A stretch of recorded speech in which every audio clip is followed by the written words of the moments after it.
Assalamualaikum warahmatullahi wabarakatuh. Nama saya Sartika Chandrakusuma dari kelas 4E Desain Bahan Ajar.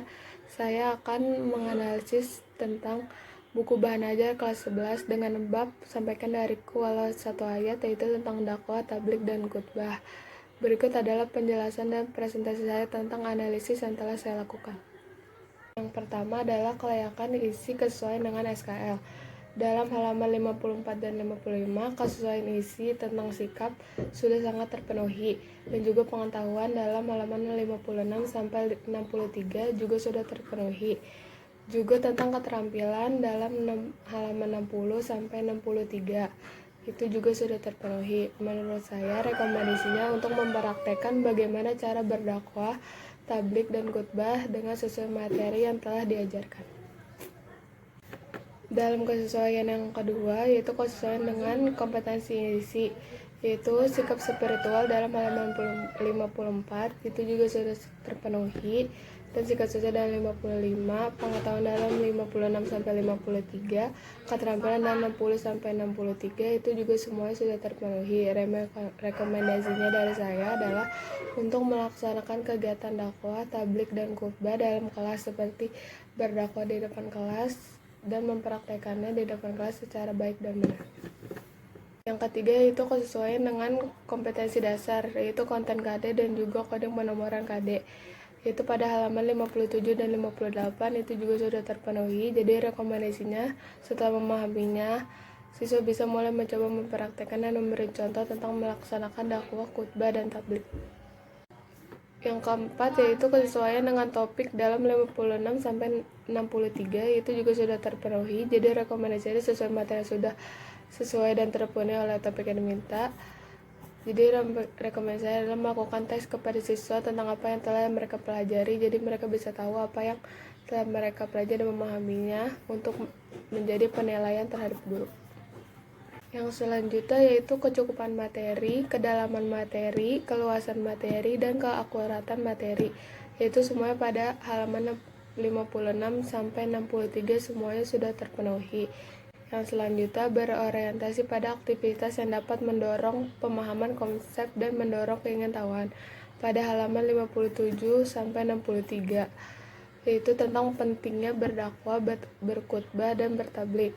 Rekomendasi saya untuk lebih mendorong pemahaman konsep dan mendorong keinginan siswa terhadap dakwah, tablik, dan khutbah, maka bisa dilakukan dengan cara praktek langsung di depan kelas, misalnya dengan mengikuti langkah-langkah yang sudah tertera di dalam buku ajar tersebut.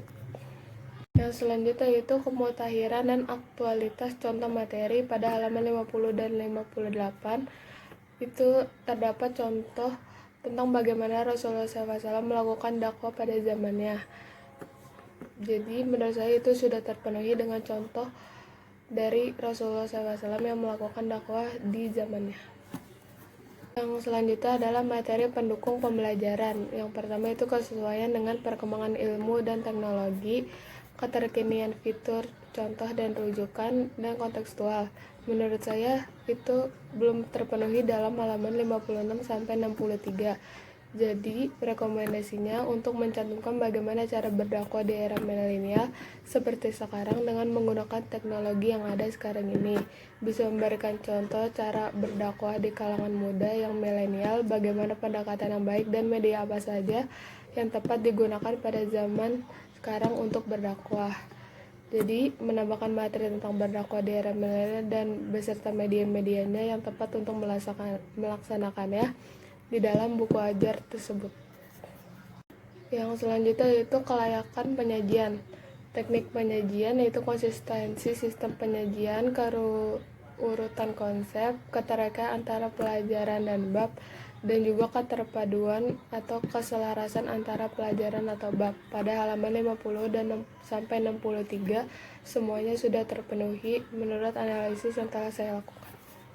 Selanjutnya yaitu penyajian pembelajaran seperti mendorong keterlibatan peserta didik untuk belajar aktif atau penerapan data saintifik. Yang kedua, penerapan penilaian autentik. Yang ketiga, interaksi antara guru dan orang tua serta memaparkan literasi dalam halaman 56 sampai 63 itu belum terpenuhi. Jadi menurut rekomendasi saya karena ini adalah pembelajaran tentang materi yang dipraktekkan secara langsung atau lapangan seperti dakwah, tablik, dan khutbah, maka diperlukan siswa yang aktif dalam mengikuti pembelajaran, seperti melakukan kegiatan dakwah, tablik, dan khutbah. Saran saya, dalam buku ini dibuatkan tabel penilaian kesesuaian, jadi guru bisa menilai cara siswa dalam berdakwah, tablik, dan khutbah. Dan tindak lanjutnya, untuk berinteraksi kepada orang tua setelah melakukan penilaian, pasti ada dua murid yang berpotensi dalam melakukan dakwah, tabligh, atau khutbah, jadi bisa dikembangkan dan dilatih dengan baik sesuai potensinya yang mereka miliki.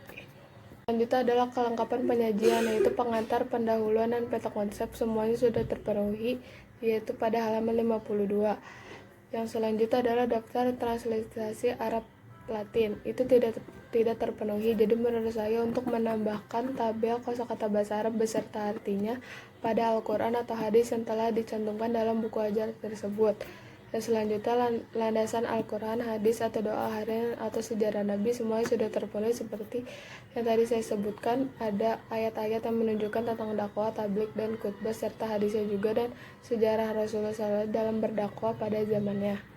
Yang terakhir, rangkuman halaman 63 sudah terpenuhi, menyertakan footnote dan body note referensi yang terdapat 5 tahun terakhir dalam halaman 56 sampai 63 itu belum terpenuhi dalam buku ajar ini, jadi menurut saya harus ditambahkan rekomendasi dan menyertakan footnote dari mana asal materi tersebut diambil dalam buku bahan ajar ini. Daftar pustaka dalam halaman 201 sampai 202 juga sudah terpenuhi serta lampiran Permendikbud Kurikulum 2013. Yang selanjutnya adalah kelayakan bahasa, yaitu yang pertama kesesuaian bahasa dengan perkembangan peserta didik, kaidah bahasa Indonesia yang baik dan benar, aturan ejaan yang disempurnakan, ketepatan penggunaan istilah, simbol, atau ikon, bahasa yang digunakan sederhana, lugas, dan mudah dipahami siswa, serta dialog interaktif. Dalam halaman 56 sampai 63 itu semuanya sudah terpenuhi, jadi menurut saya dalam buku bacaan ini sudah baik dalam kelayakan bahasa. Yang selanjutnya adalah kelayakan kegrafikan, yaitu ukuran buku, desain kulit buku, dan desain isi buku, desain kulit buku dan desain isi buku, tata letak, tipografi, dan ilustrasi, tata letak dan unsur grafika estetis, dinamis, dan menarik, serta menggunakan ilustrasi yang memperdalam pemahaman materi buku, tipografi yang dengan mempunyai tingkat keterbacaan yang tinggi, semuanya sudah terpenuhi dalam buku ajar bab Sampaikan dariku walau satu ayat tentang dakwah, tabligh, dan khutbah. Semua ilustrasinya sudah ada dan terpenuhi, dan menurut saya mudah dipahami dan menarik untuk dilihat untuk siswa kelas 11 SMA. Yang selanjutnya itu ilustrasi dan tata letak yang mudah pemahaman materi pada halaman 56 dan 59 sebenarnya sudah terpenuhi, tapi menurut saya untuk diperbesar dan agar dapat dilihat dengan baik. Dalam buku bahan ajar ini ilustrasi terlalu kecil dan terlalu berada di ujung, jadi harus diperbesar lagi, mungkin bisa terlihat lebih bagus dan tata letaknya bisa terlihat lebih menarik untuk dibaca. Jadi berdasarkan hasil instrumen analisis di atas, dapat disimpulkan bahwa rekomendasi dari saya pribadi agar kembali memeriksa setiap babnya dikarenakan masih ada bagian yang menurut saya kurang atau belum sempurna, dan juga menambahkan bahan yang dapat menarik minat baca murid, menambahkan tabel penilaian tentang praktek dakwah, tabligh, atau khutbah. Saran dari saya yaitu sama seperti di samping itu kepada desainer dan penyusun agar kembali merevisi kembali materi-materi dan desain buku agar lebih menarik serta ilustrasi yang diperbesar. Kesimpulannya, inti dari seluruhnya adalah materi yang ada di dalamnya sudah baik dan bagus. Akan tetapi masih ada yang harus ditambahkan lagi seperti ilustrasi dan tambahan material lainnya sehingga membuat murid lebih tertarik dan membaca dan mempelajari buku ini. Sekian tentang presentasi saya tentang analisis buku bahan ajar bab dakwah, tabligh, dan khutbah. Kurang lebih saya mohon maaf apabila ada kekurangan. Wassalamualaikum warahmatullahi wabarakatuh.